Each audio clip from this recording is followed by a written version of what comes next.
It is Thursday, June the 18th, 2020. This is the Dissident Pest Podcast, and I am your host, Jeff in Georgia. On today's show, the romantic side of American racism. Yeah, we're going to talk about Gone with the Wind. Does it have any redeeming qualities as a literary work? Just how racist is it? In what way? Can it still be appreciated, and by whom? As an exceptional piece of work, all this and more we will explore today on the show. But of course, before I get to that, just a brief reminder that today's show, like all of these shows, is brought to you by listeners like you, folks who've gone to patreon.com/distant-peasant and have become recurring donors for as little as $1 a month. Thank you to each and every one of my supporters. It allows me to take some time out of my days to read, write, and think, and then hopefully produce a quality product for you, the audience, to enjoy from a left perspective. One more thing before I dive into the meat of today's episode. For today is a very special day. Speaking of my supporters, there's one supporter I must single out. The microphone that I'm speaking on right now was purchased by this supporter. The headphones that are on my head, the supporter got for me. They've been endlessly encouraging towards my efforts on this project. They have done nothing but support me from beginning to end, up to and including supporting my lazy ass while I don't bring in nearly as much money as I should. It's my wife. It's wife guy time. Today is my wife's birthday, and would like to say thank you to you, Jane, for listening to the show and for all that you do to make it possible. I'm sure my audience also appreciates it. I love you very much. Okay, on with the show.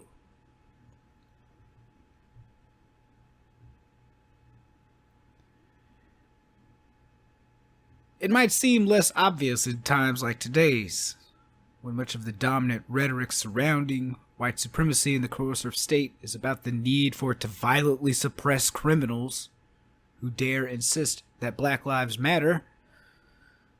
But ruling class white supremacy in the United States also needs a softer side. It needs a positive vision. It needs a comforting myth. Now today we have the idea that the state metes out violence on behalf of black business owners and residents who just want to live in peace in their neighborhoods.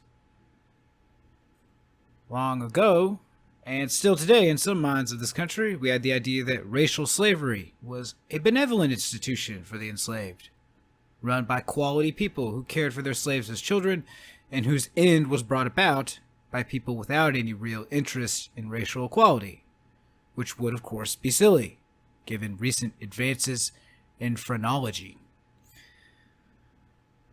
Now, with all that in mind, I've got a question for you.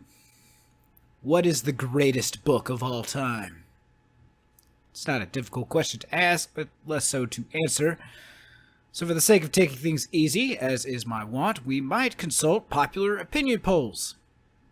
Here there's a further rub, beyond the simple fact that popularity does not confer greatness, because in the United States, at least for reasons beyond my scope today, the Bible always wins such polls. Now, tempted as I am to stop and sneer at this, let us lay the Bible aside, turn our gaze upon the second place finisher, as of 2014 at least. The winner is Margaret Mitchell's historical novel, Gone with the Wind. Selling for an astronomically expensive $3 during the Great Depression as the nation's 1936 economy recovered fitfully and unevenly. Its popularity has only grown with time, evolving from best-selling to best-beloved. What is the greatest movie of all time?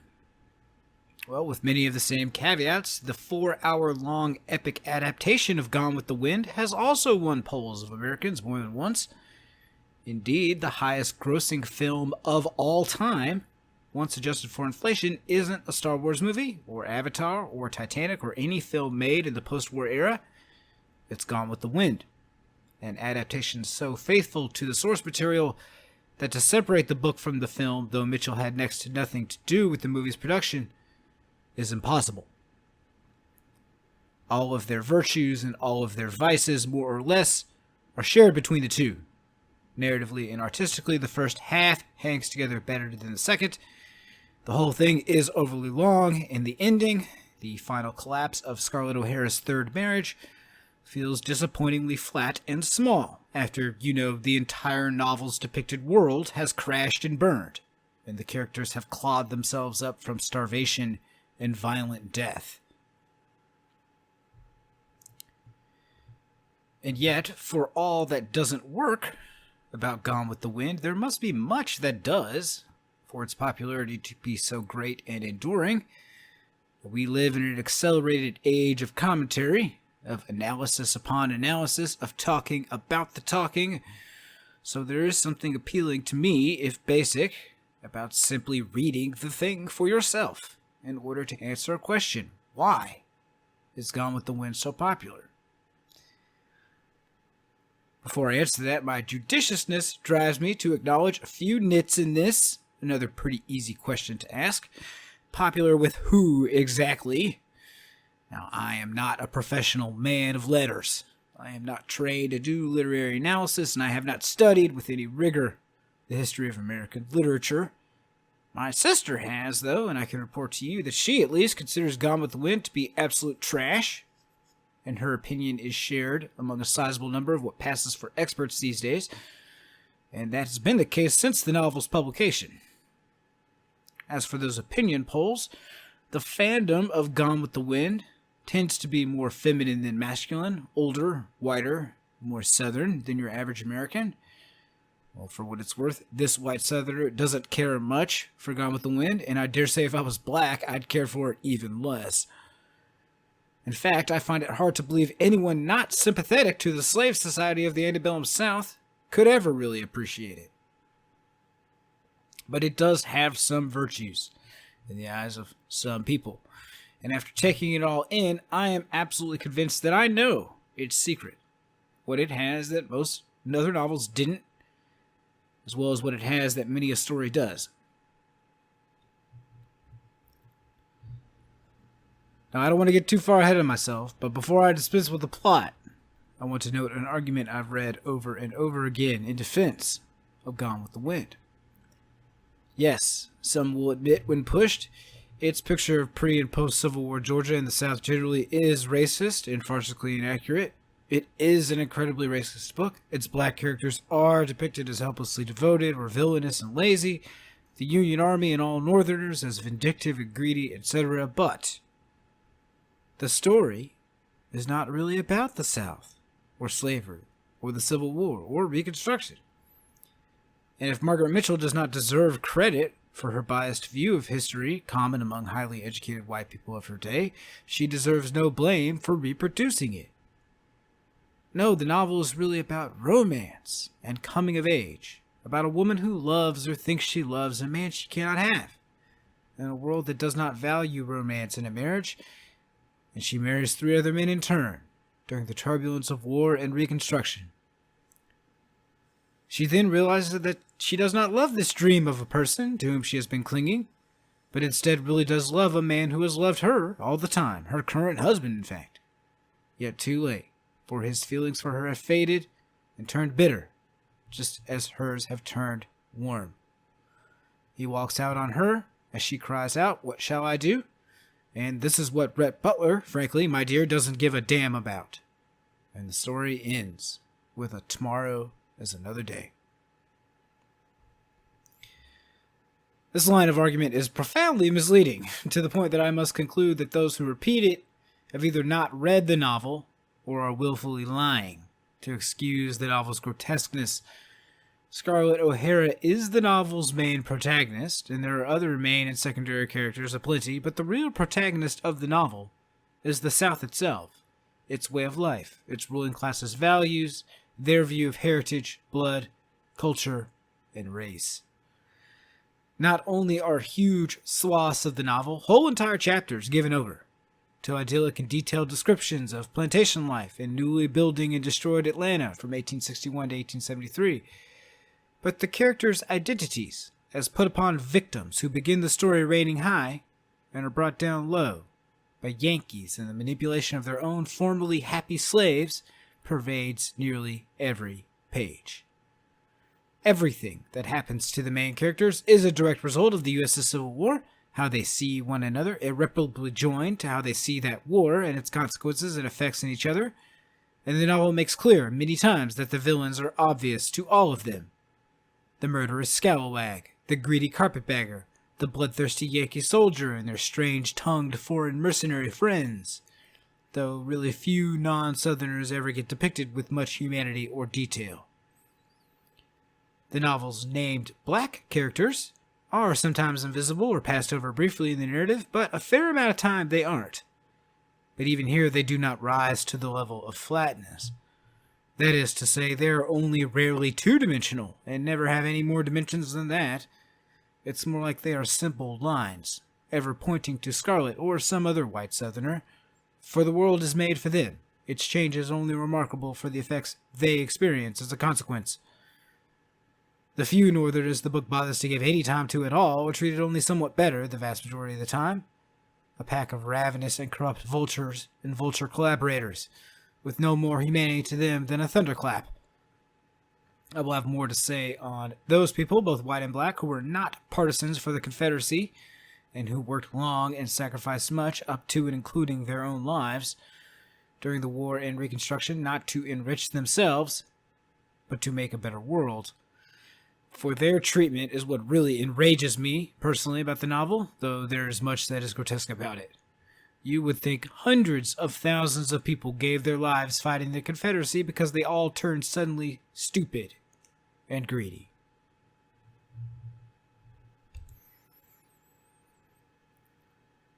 An exhaustive documentation of everything wrong with the history of Gone with the Wind is not really my purpose here. For one thing, it would take too long.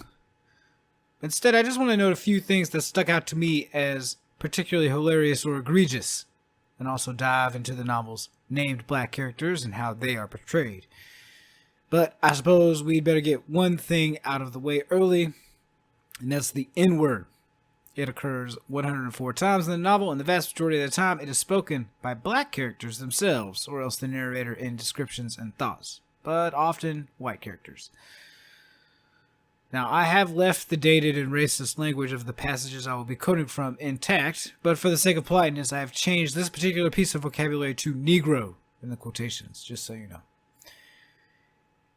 Anyway, when used in the novel, it is usually meant as insulting, though sometimes it's just a coarse descriptor. But it is specifically noted to be a term of harsh rudeness that no decent Southerner would employ in mixed company without extreme reason. It is more commonly used in the novel by current and former house slaves to denigrate current and former field slaves than it is by white people to denigrate black. The first time Scarlett uses it, she specifically notes that her dear mother would be very upset with her to hear her use such language. Now, this word may have carried a coarseness to it in polite society at the time, certainly, but far less than it does now. Guaranteed. And the idea that the ruling class whites of the South strove with all gentility to avoid employing it during and after the Civil War is fucking ridiculous. They said that shit all the time. Speaking of fucking ridiculous, let's talk about enforcement of slavery. Now my eyes rolled hard at passages like these. Here's one about a neighboring plantation owner. Quote, Beatrice Tarleton was a busy woman, having on her hands not only a large cotton plantation, 100 Negroes, and 8 children, but the largest horse-breeding farm in the state as well. She was hot-tempered and easily plagued by the frequent scrapes of her 4 sons. and while no one was permitted to whip a horse or a slave, she felt that a lick now and then didn't do the boys any harm, end quote. Or this one, about Scarlett's father, quote, with unerring African instinct, the Negroes had all discovered that Gerald had a loud bark and no bite at all, and they took shameless advantage of him. The air was always thick with threats of selling slaves south and of direful whippings, but there had never been a slave sold from Tara, and only one whipping, and that administered for not grooming down Gerald's pet horse after a long day's hunting, end quote. In reality, in Plantation, Georgia, whippings, beatings, rapes, brandings, and mutilations were common, and any terrible human punishment you can think of the masters did also. In addition to the less sharp but no less cruel conditions, the lack of education, medical care, the destruction of their families, the shoddy clothing and housing, the legal subjugation. Slaves in the cities and towns of the South were a little better off, as Frederick Douglass would report. The work was generally not quite as hard, and the isolation of the plantation was replaced with the possibility that one's friends and neighbors might hear of the particularly cruel disciplines to the slaves. But even here, life could be quite dreary. As one person who saw the construction of the railroad line between North and South Carolina put it, quote, the railroad hands sleep in miserable shanties along the line. Their bed is an inclined pine board, nothing better, softer, or warmer. Their covering is a blanket. The fireplaces in these cabins are often so clumsily constructed that all the heat ascends the chimney. As the Negroes are not released from their work until sunset, and as after coming to their cabins they have to cook their ash cakes or mush or dumplings, these huts are by no means remarkable for their cleanly appearance, end quote. Anyway, let's dive into the novel's black characters, starting with the few who enjoy the privilege of being named. The best known of these is probably Mammy. That's the only name by which she is referred to. She midwives Scarlett's mother, Scarlett, and Scarlett's first daughter in turn, and she is outlandishly devoted to Scarlett and the O'Haras. This passage is illustrative from near the beginning of the book, and appropriate, as she doesn't ever deviate from its description of her, quote, it would never do for Mammy to suspect that anything was wrong. Mammy felt that she owned the O'Haras, body and soul, that their secrets were her secrets, and even a hint of a mystery was enough to set her upon the trail as relentlessly as a bloodhound. Scarlett knew from experience that if Mammy's curiosity were not immediately satisfied, she would take up the matter with Ellen, and then Scarlett would be forced to reveal everything to her mother or think up some plausible lie. Mammy emerged from the hall, a huge old woman with the small, shrewd eyes of an elephant. She was shining black, pure African, devoted to her last drop of blood to the O'Haras, Ellen's mainstay, the despair of her 3 daughters, the terror of the other house servants. Mammy was black, but her code of conduct and her sense of pride were as high or higher than those of her owners. She had been raised in the bedroom of Solange Robillard, Ellen O'Hara's mother, a dainty, cold, high-nosed French woman who spared neither her children nor her servants their just punishment for any infringement of decorum. She had been Ellen's mammy, and had come with her from Savannah up to the up-country when she married. Whom Mammy loved, she chastened, and as her love for Scarlett and her pride in her were enormous, the chastening process was practically continuous, end quote. In fact, in the novel, the closest thing to an arc Mammy experiences is to slightly transcend her narrow devotion to Scarlett, for what gets her angriest is when Scarlett associates with white trash, Southern white Republicans and Yankees. She appreciates her freedom more than once, but only asserts it to say that she will use it to look after her former master's daughter in her own way, even if she tries to send her away. Here I will read a passage and do my best to remove Mitchell's incredibly thick patois. Quote, I is free, Miss Scarlett. You can't send me nowhere I don't want to go. And when I goes back to Tara, it's going to be when you goes with me. I ain't never going to leave Miss Ellen's child, and there ain't no way in the world to make me go. And I ain't never going to leave Miss Ellen's grandchildren, for no trashy stepfather to bring up neither. Here I is, and here I stays." End quote. One lamentation I often hear about Gone with the Wind from liberals, usually white ones, to be frank, is that they crave a narrative based from the more major black character's point of view, like Mammy's. But a book written from her point of view of the same story with the same events and dialogues would make no sense to my eye. She, and every slave in the novel, is barely written as human. For there are no contradictory wrinkles to her character, no struggles as to her central values and mission. She is the O'Hara's Mammy, one of their family, whether she is free or not, and she lives and works for they and theirs from beginning to end. She never once shows any inclination to do otherwise. A story about some of the hundreds and hundreds of field slaves who run off from the O'Hara's plantation would be far more interesting. But of course, that story would have nothing to do with Gone with the Wind, and couldn't display plantation culture as a romantic and ordered world, whose fragile prosperity came tragically crashing down. This isn't to say that parodies and satires can't be pulled off. They have been and will continue to be. Just that significant plot and character details have to be changed in order for the change in point of view to make any sense. There is no value in exploring the black characters who are given any significant time in the novel, because their sole purpose from beginning to end is devoted servitude, performed as best they can. Speaking of other named black characters, there is Pork, the O'Hara's head valet. Dilsey, his wife, brought near the beginning of the novel from a neighboring plantation. How nice of the O'Haras. Prissy, their daughter. Big Sam, the only named field slave, hard-working and loyal. Big Sam saves Scarlet from an attempted robbery and rape by two men, one white and one black. In the novel, it is made very clear that the black man's intention is violently sexual towards her, though the film didn't have the balls for this, and it is the white man who molests Scarlet while the black goes for her horse. Pork balks at going from housework to fieldwork and resents his reduction in status as much as Mammy does, but just like her, the idea that his status has actually increased, that he was a slave and now is free, that is just not how he sees it. He hunts and forages for the family, and frequently steals for the group at the war-torn plantation, even getting shot at it once. Quote, "Pork foraged far, at times not coming home all night, and Scarlet did not ask him where he went. Sometimes he returned with game, sometimes with a few ears of corn, a bag of dried peas. Once he brought home a rooster which he said he found in the woods. The family ate it with relish, but a sense of guilt, knowing very well Pork had stolen it, as he had stolen the peas and corn.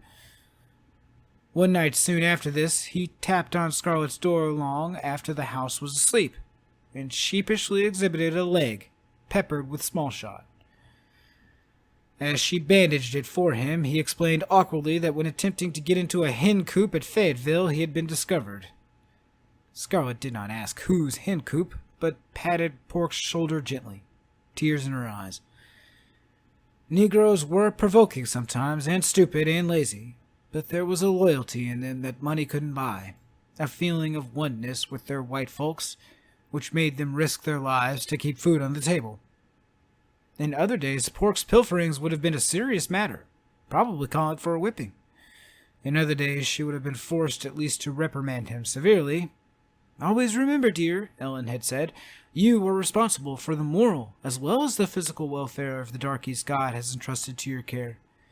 You must realize that they are like children, and must be guarded from themselves like children, and you must always set them a good example." But now Scarlet pushed that admonition into the back of her mind. That she was encouraging theft, and perhaps theft from people worse off than she, was no longer a matter for conscience. In fact, the morals of the affair weighed lightly upon her. Instead of punishment or reproof, she only regretted that he had been shot. "You must be more careful, Pork. We don't want to lose you. What would we do without you? You've been mighty good and faithful, and when we get some money again, I'm going to buy you a big gold watch and engrave on it something out of the Bible. Well done, good and faithful servant." Pork beamed under the praise and gingerly rubbed his bandaged leg. End quote.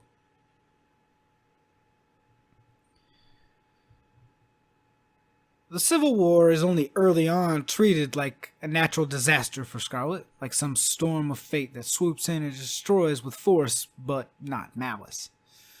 Later, its destruction is personified.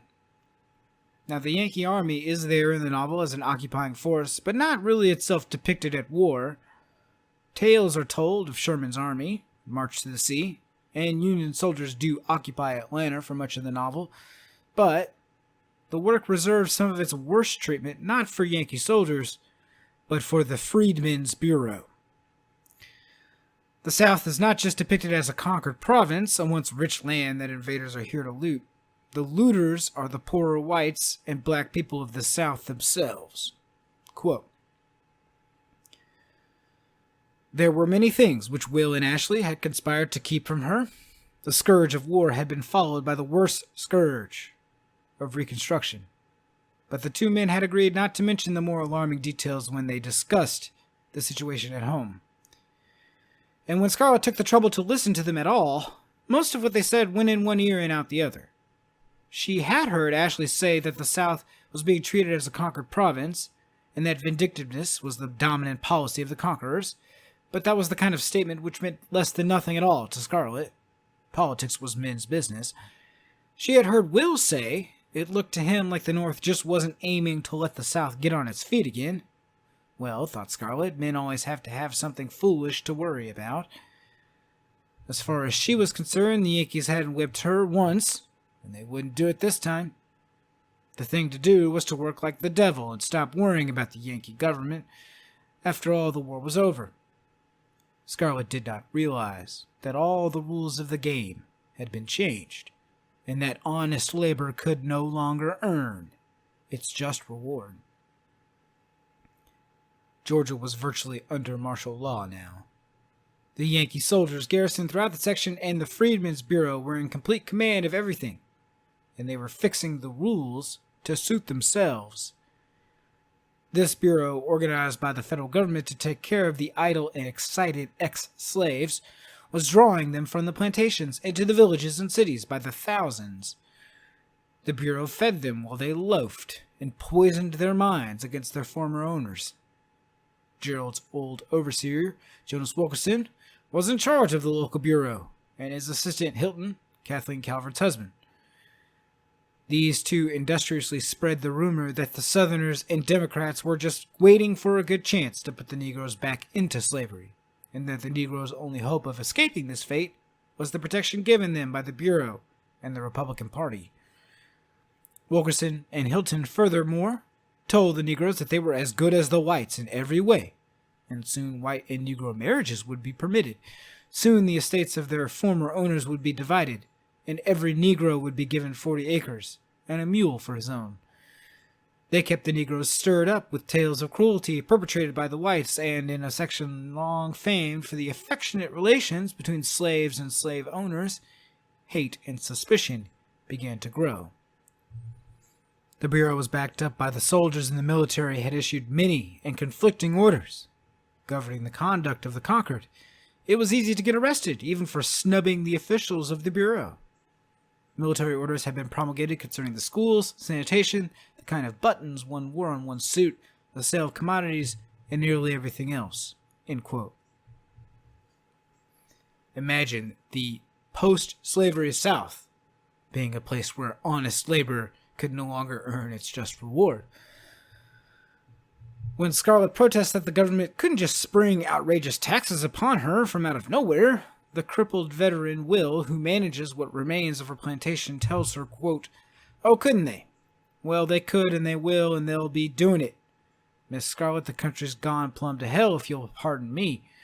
Those carpetbaggers and scalawags can vote, and most of us Democrats can't. Can't no Democrat in this state vote if he was on the tax books for more than $2,000 at 65. That lets out folks like your pa and Mr. Tarleton and the McRaes and the Fontaine boys. Can't nobody vote who was a colonel and over in the war. And Miss Scarlet, I bet this state's got more colonels than any state in the Confederacy. And can't nobody vote who held office under the Confederate government. And that lets out everybody from the notaries to the judges, and the woods are full of folks like that.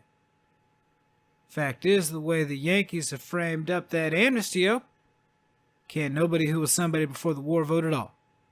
Not the smart folks, nor the quality folks, nor the rich folks. I could vote if I took their damned oath. I didn't have any money in 65, and I certainly weren't a colonel, or nothing remarkable. But I ain't gonna take their oath. Not by a dang sight. If the Yankees had acted right, I'd have taken their oath of allegiance, but I ain't now. I can be restored to the Union, but I can't be reconstructed into it. I ain't gonna take their oath, even if I don't never vote again.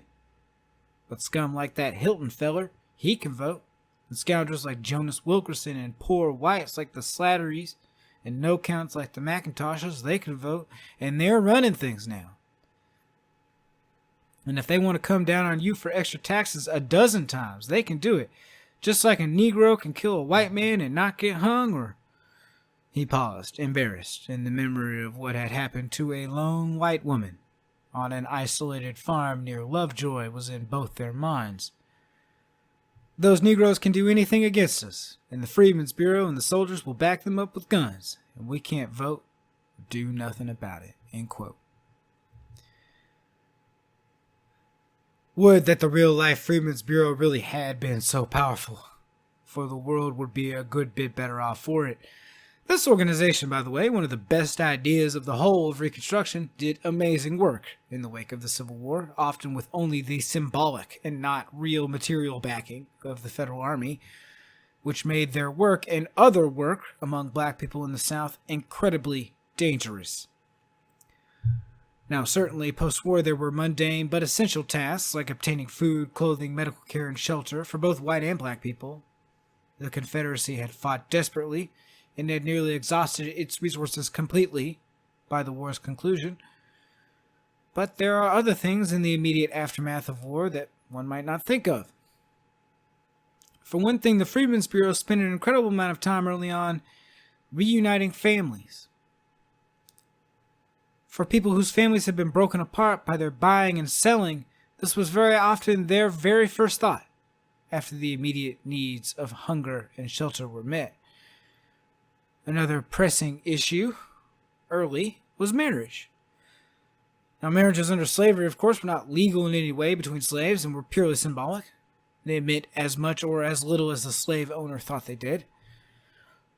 Some would preside over ceremonies for their slaves, generally for their favorite house slaves, but many didn't bother with this at all, and huge numbers of people wanted legal recognition for their relationships post-war. The Bureau actually did try to restore some former plantation lands to the slaves materially and legally, but contrary to Gone with the Wind or Confederate apologia in general, this was, quite unfortunately, in my opinion, never very successful. Most confiscated or abandoned lands were actually restored to their original owners. President Johnson, one of the worst pieces of garbage to ever stumble dick first into the presidency, deserves a lot of credit for this. And I note this as particularly unfortunate, as the failure of Reconstruction was not just a failure to expand and protect political rights, as is commonly known, but its failure to redistribute wealth.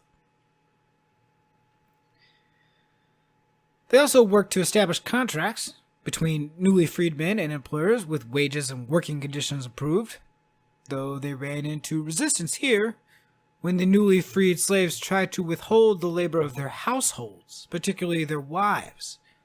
They wanted a sort of equality with white people. Such work as field work was not suitable for white women who were mothers, so why should it be for black women who also were mothers? The Bureau generally opposed this. It was most effective in the realm of education. Though the former slaves of the South certainly needed no federal agency to teach themselves to read and write, and many had already started their own schools before anyone from the Freedmen's Bureau ever showed up, the Bureau went even further. There was basically no public education of any kind in the South for anyone, white or black at the time. But the Bureau helped bring about, for the first time, not just primary and secondary schools, but colleges. Clark Atlanta, Fisk, Tougaloo College, Howard University, these and many others date from the Reconstruction era. Gone with the Wind isn't only offensive in how it portrays black people. Let's talk about scalawags. These are native white people who supported the multiracial Republican Party during Reconstruction. Unfortunately, the book doesn't really have any sufficiently characterized Northerners to talk about, so I will set carpetbaggers aside, except to note that there are dozens of disparaging remarks made about them, these recent arrivals to the South, that are patently untrue. Sure, some people did come to the South to make money, and dealings were sometimes corrupt in the chaos of post-war South. But many more people came to teach, work with freedmen, to mission, or just to make a living, and not become filthy rich, working at rebuilding and modernizing the South. But for Gone with the Wind, they're all grasping and cunning criminals. Anyway, of the scalawags, which get more attention in the novel, here's a few facts for you. Only a minority of white families in the South owned any slaves at all on the eve of the Civil War, though many others rented them out frequently, and were thus slave masters, if not slave owners, in a slave society. However, a sizable minority of white people in the South supported, or at least accepted, black political equality, and they entered into voting coalitions for the very first time with them in the Republican Party post-war. Many of these white people were participating in politics for the first time in their state, previously too poor to qualify for the franchise. Some were simply unreformed opportunists who were looking to remain on top. Joseph Brown, the wartime governor of the Confederate state of Georgia and virulent promoter of racial slavery, turned scalawag. Some were former Whigs, less interested in drastic expansions in political rights for black people and more interested in modernizing the South's inefficient plantation system and economy. Finally, some were former Southern Unionists who had never supported secession. Though mostly located in the Upper South and in Appalachia or other parts of the South with few slaves and slave owners, over 100,000 white people from the South served in the Union Army during the Civil War. Every state, save South Carolina, is verified to have had a sizable number of volunteers, even if Georgia itself only managed about 400 guys. What's more, these troops were often invaluable and effective sources for force countering guerrilla tactics and occupying the rural South. In any case, the native white population of the South was never united in their view of the situation, as you might assume from Gone with the Wind. And these were not a small group of dastardly collaborators out to make a buck with corrupt Yankees and former slaves. In the novel, the epitome of the scalawag is Jonas Wilkerson, Tara's former overseer, that's the O'Hara's plantation. He is dismissed early in the novel after he fathers a stillborn bastard child with the O'Hara's poor white neighbors, the Slatterlys.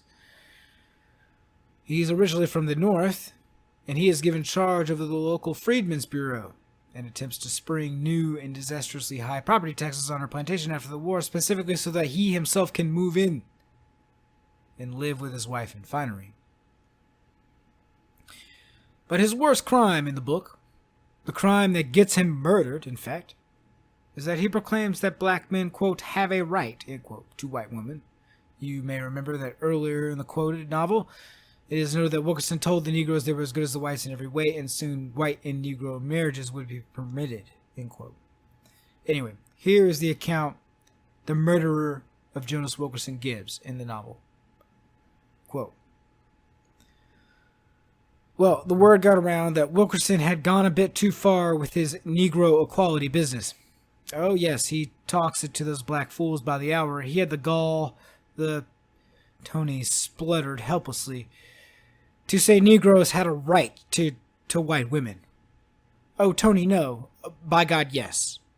I don't wonder you look sick, but hell's a fire, Scarlet. It can't be news to you. They've been telling it to him here in Atlanta.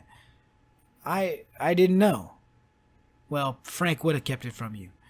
Anyway, after that, we all sort of thought we'd call on Mr. Wilkerson privately by night and tend to him. But before we could, you remember that black buck Eustace, who used to be our foreman? Yes. Came to the kitchen door today while Sally was fixing dinner, and I don't know what he said to her. I guess I'll never know now, but he said something, and I heard her scream, and I ran into the kitchen, and there he was, drunk as a fiddler's bitch. I beg your pardon, Scarlet, it just slipped out. Go on. I shot him.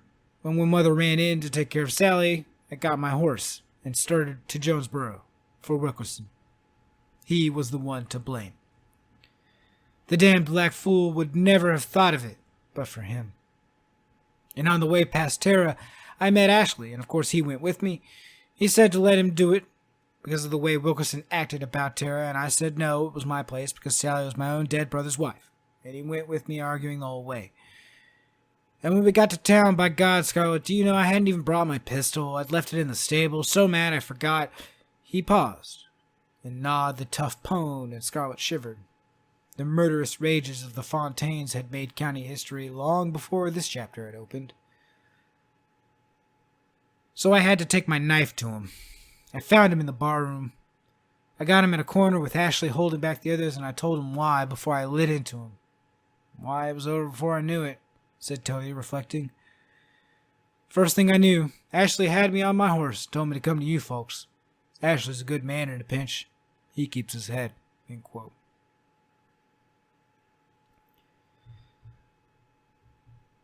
I previously dinged Gone with the Wind for basically having no black characters with whom the reader could possibly identify, because they're portrayed as so otherworldly and devoted to the white people of their lives. Now, this is less obvious, but still important to me. The novel also lacks any white characters for anyone who is not sympathetic to the Confederacy to identify with. Now, I focused a bit on Jonas Wilkerson, not just because there's plenty of evidence in his case, but to be quite blunt, I am a white Southern man. And it is offensive to me that the novel portrays literally every Union sympathizer of the South as evil, cruel, greedy, and manipulative garbage person. The book does reserve some kind words for the white Southerners of the Ku Klux Klan, however, which attempts to attack and destroy the mostly black shantytown Scarlet's unnamed attempted rapist resides in. Her second husband, Frank, is killed in this adventure. The movie also, for the record, didn't have the balls for this. The same events happen, but the Ku Klux Klan is never mentioned.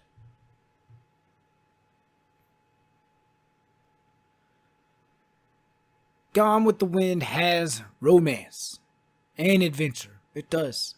It has vivid and moving descriptions of life on a plantation, epic struggles with fire and famine, memorable characters, references to better works of art than itself, Shakespeare in its case. It's got sex, it's got violence, it's got danger, mystery, and salaciousness. It's all rendered in winding, floral prose. It must be deserving of the label great to have so much that is great within it, right? And here's the thing. Rather, two things, I guess. The first is that it is really hard to write a book, let alone write a good book. I've never tried my hand at an entire book, but I have dabbled in the written word, and I can confirm that it is indeed very difficult to write at all, and even harder to write well. But the second thing is this. Though it is very hard to write a book, there are also billions of literate people on this planet right now, and have been for a long time. Not very many of them will write stories, but some will, here and there. And if added all together, the number of stories written would be uncountably high, high enough that we could be certain at least a few of them will also be good. They will also have romance and action, mystery and struggle, sex and violence, something that makes them good, or good enough anyway, to be enjoyed. Some will be published, some not. Some will be recognized as exceptional and others will not, but they will exist all the same. It is inevitable.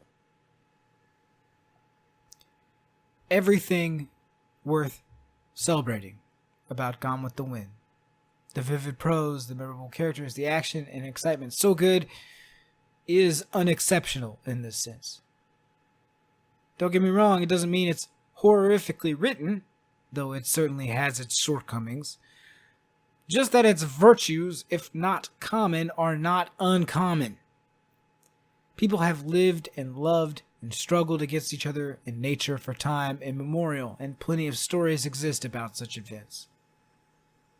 What none of those other stories have, that Gone with the Wind does, is an incredibly sentimental picture of a slave society. The venomous forces of cruelty and greed that shatter it. It has a parade of happy and satisfied slaves and masters living alongside one another in a land of plenty. It has tearful dialogues where the good, newly freed black people are terrified and unsettled by their changing world and redouble their efforts to serve their own families. Earlier, I asked rhetorically, why is Gone with the Wind so popular? And here I answer you finally. Gone with the Wind is not one of the most popular books of all time, despite its crude white supremacy. Gone with the Wind is one of the most popular books of all time because of its crude white supremacy. And to all who say different, frankly, my dear, I don't give a damn. Thank you for listening. I hope you enjoyed it. Sorry it took so long. By the way, the same is true for the film, too. It was basically a solid technical achievement that everybody loved, but not really revolutionary in any way. It doesn't have anything that any number of other movies don't have. I didn't get to the marital rape scene, or Mitchell's ideas on the loss of the South's masculine vitality, or the queer coding. Nope, didn't get to any of that. Missed a lot. But, I don't know. I think I did enough. I can only take so much lugubrious garbage in my brain. Anyway, see you next time.